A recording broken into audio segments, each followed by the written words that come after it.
PolitATicket.com, a front row ticket to the 2020 election. The first Democrat primary debate takes place on June 26th and 27th in Miami, Florida, at the Adrienne Arsht Center for the Performing Arts. The first 10 candidates will be as follows: Elizabeth Warren, Senator from Massachusetts.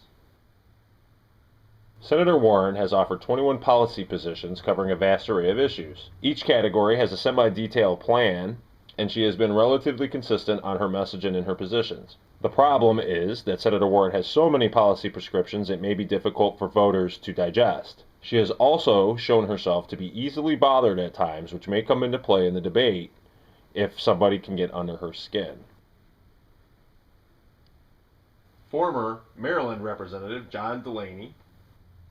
Representative John Delaney is considered a moderate, which helps him in a general election situation. However, that does not bode well for him in a Democratic primary when trying to appeal to the base. The questions for John Delaney are how far to the left can he run and still maintain a moderate position that would bode well in the general election. Hawaii Representative Tulsi Gabbard. Representative Tulsi Gabbard's military service gives her a level of credibility on foreign policy. She has a remarkable personal story to tell the nation and a record of service to the community environment. One of her weaknesses is that she's unknown. Not having much name recognition in a packed primary field is often difficult to break through the crowd. Representative Gabbard can also be attacked on her many policy changes.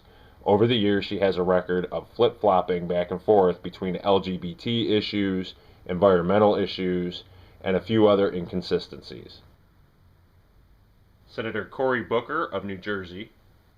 Senator Booker is rated as the third most liberal U.S. senator. He is strong on issues of women's rights, LGBTQ rights, and affirmative action. Senator Booker is often his own worst enemy. Shortly after he announced his White House bid, the senator kicked off a firestorm among some on the left with comments he made regarding health care and leaving many wondering where he actually stood on the position. Senator Amy Klobuchar of Minnesota. Minnesota Senator Amy Klobuchar has a stellar record as a legislator. At the end of the 114th Congress in 2016, she had passed more legislation than any other senator as of December 2018. She has a reputation for working across the aisle. One of her biggest weaknesses is a very congested field. Senator Klobuchar does not have very good national name recognition, and so again, that makes it very difficult for a candidate to break out. Former Texas Representative Robert Beto O'Rourke. Former Representative Robert O'Rourke has very detailed plans for what his administration would pursue.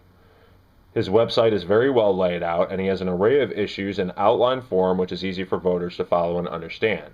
Representative O'Rourke supported Tim Ryan's failed bid to unseat Nancy Pelosi in 2018, drawing the ire of party insiders due to the national attention it drew.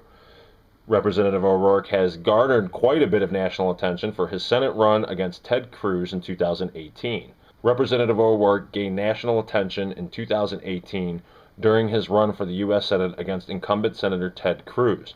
Although Texas is a very deep red state, Representative O'Rourke came within 2 percentage points of unseating the senator in 2018.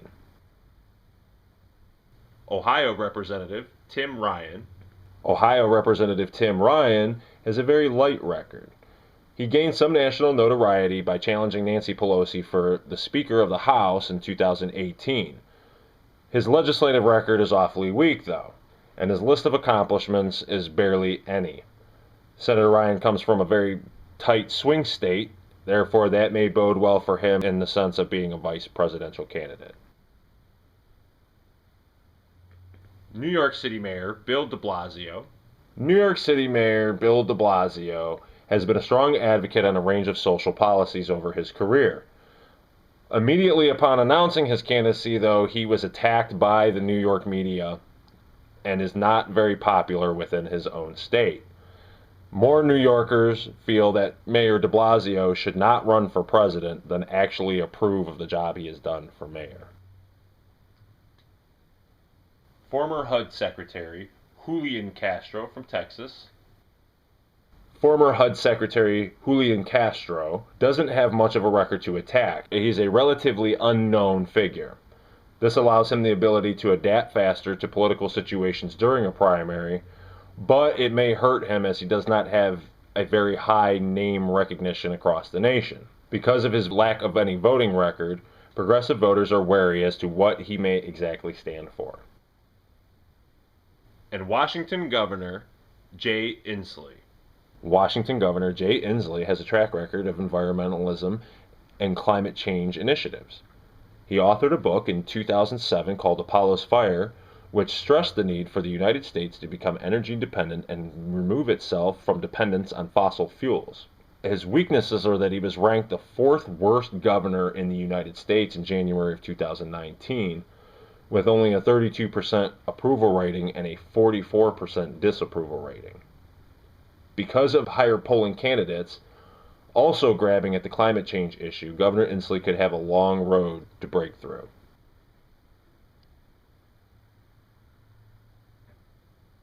PolitATicket.com, a front row ticket to the 2020 election. Find us at PolitATicket.com or YouTube/PolitATicket.